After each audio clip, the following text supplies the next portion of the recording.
Good evening, everyone. I'm Naveen Kumar, and this is the day three of Mern series, and wherein I'm going to show you how we can create a user registration route. And basically, it's let's just say that we are going to create an API for the user registration, and we are going to store the user data here as well in the database. So I'll start with sharing my screen first, and we're going to see then how we can create it first. So let's just begin with it. So today's agenda is to uh, yesterday I told you that I created I showed you that I've already showed you that I've created a user schema.js and how we can create the user model.js to store the user's data in the user's collection. And after then we need a routes for the we need a route for a specific route when we are hitting an API to make a post request. So let's take an example. If you are a user and you are going for a Facebook for the first time, and you Facebook asked you to sign up a form first, then it will ask you to fill your first name, last name, and the username and the email and password and etc. So on. And when you hit the sign up button, basically in the backend from the backend their backend, you're just sending a post request, basically in a form of a request body, wherein it will store in a form of chunks, and it will verify your username, and then it will store it in their database. So that is something that we're going to learn today.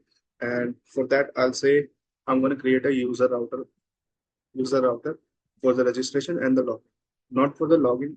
Today I'll only show you the registration because it's going to take a long time, and the content should be small because I wanted to add the value here, not just to make a lengthy video to, to, to tell everything here. So we're going to learn step by step every day.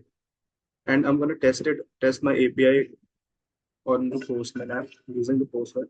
So for that, I should create first a directory that is going to be, let's say mk. I'm going to create a directory that is routes for the routes. So I created a route. Inside this routes, I will create first my user router file, that is user router.js. I'm going to follow the agenda, today's agenda, that is to create a user router.js, and then after then I'll create a single route that is for the post request. That is the that is nothing but the registration. So I'll say const.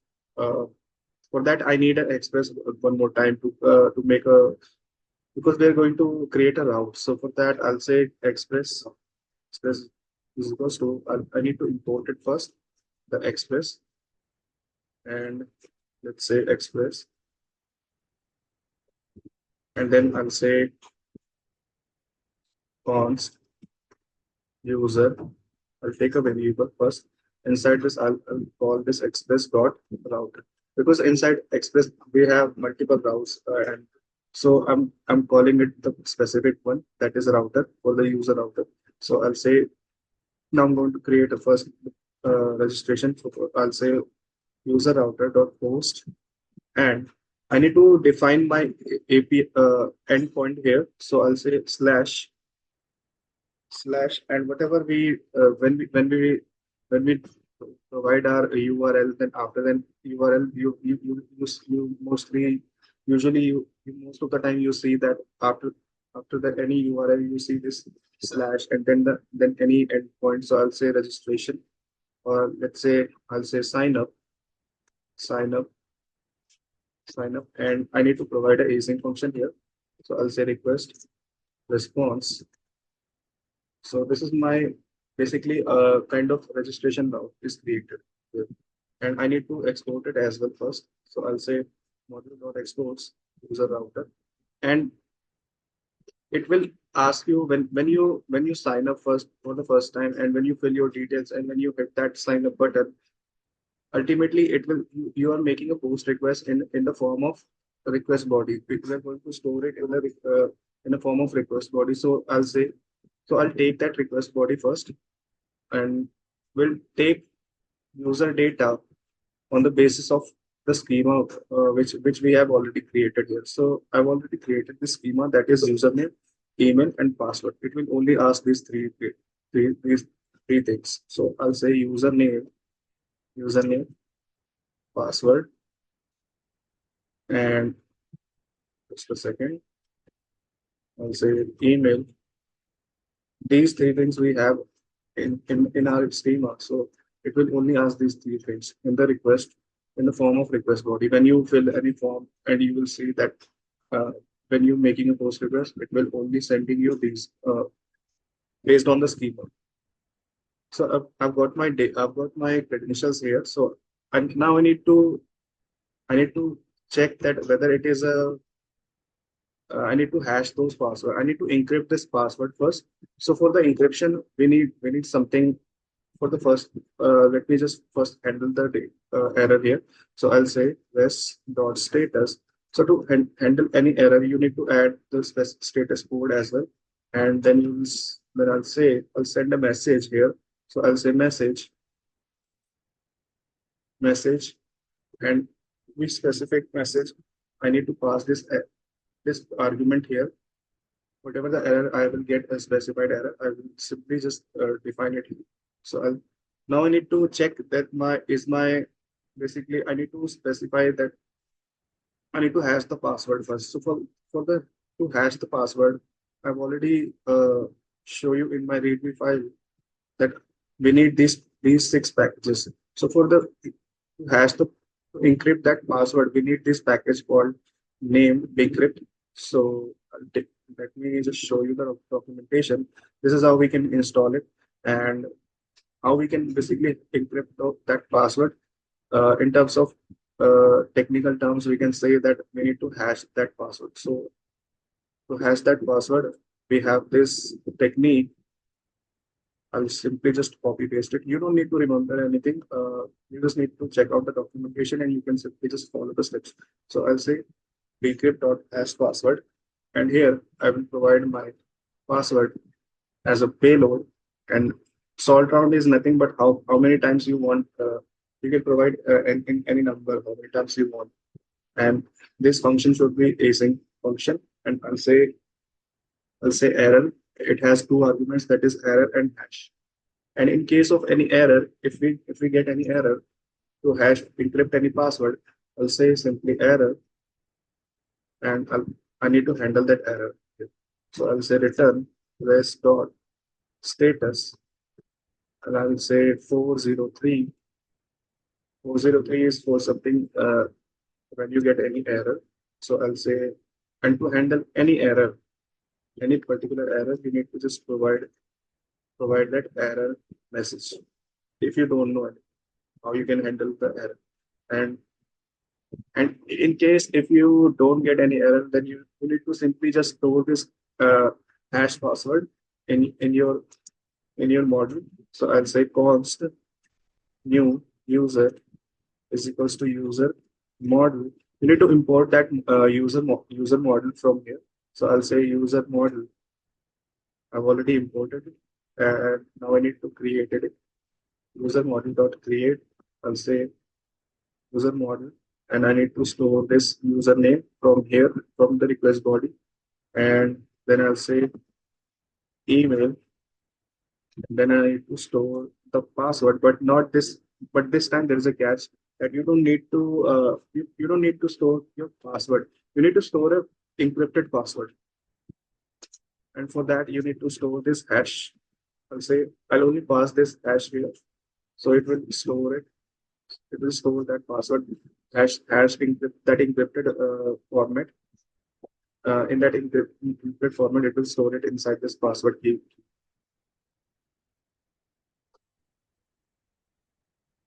Just a second, I think I'm getting an error. No, I'm not.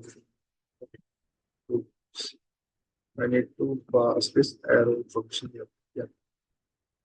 Now I think now I'm done. So after creating this, I'll say res. If you're successfully sign up, your sign up is successfully, then you need to make then you I need to send a specific code that your user is registered. So I'll say rest dot json, and I'll say message that the user um, user is registered user registered, registered, registered successfully. And I think, yeah, I think I'm done. And now I need to handle this API from here. So I'll say when you are sending any, when you're making any post request, then you need to, then you will always have to keep in mind that from your backend, it will take that data request body form in a small of chunks. So for that, so to handle that, I need to add this middleware, external middleware that is app.use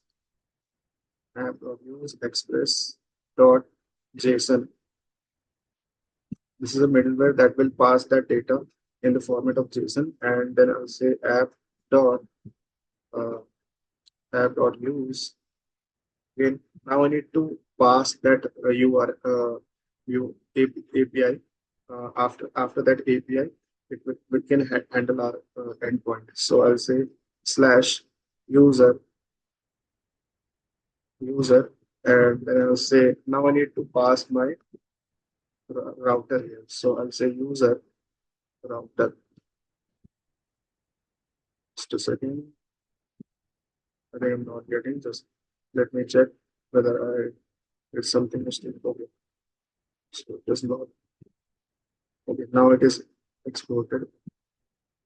Now I need to import that user router here so it can will handle it properly. Now we need to check it whether it is working or not, and for that I'll use the Postman. So I'll say now I need to open my Postman here.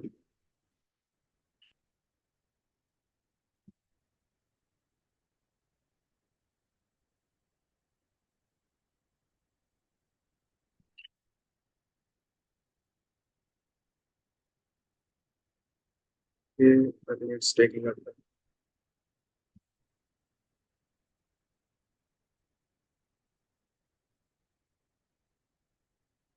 Till this point, our user registration is done.